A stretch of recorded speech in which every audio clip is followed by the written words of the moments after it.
Henri Leclerc est reparti libre du palais de justice de Metz, mais il est placé sous contrôle judiciaire.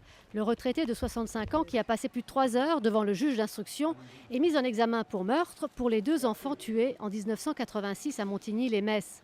Pour son avocat, il ne pouvait pas en être autrement. C'est parfaitement logique, c'est tout à fait attendu et le simple fait qu'il soit placé sous contrôle judiciaire extrêmement léger, autrement dit, il n'a qu'une seule obligation, c'est celui de répondre aux convocations du juge et de ne pas rencontrer les autres protagonistes et la preuve que son implication dans ce dossier n'existe pas. Ce rebondissement intervient après un témoignage à charge en avril dernier au procès de Francis Holm, procès alors ajourné. Toujours pour l'avocat d'Henri Leclerc, il n'y a rien de sérieux contre son client. Le seul problème de ce dossier, c'est ses aveux initiaux.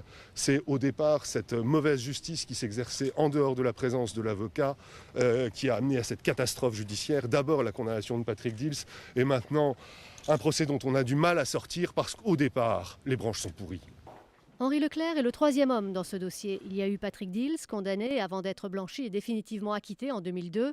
L'autre suspect, c'est le tueur en série Francis Holm, alors qui a tué les 2 garçons le long de cette voie ferrée en septembre 1986. L'enquête est relancée, l'affaire est loin d'être terminée.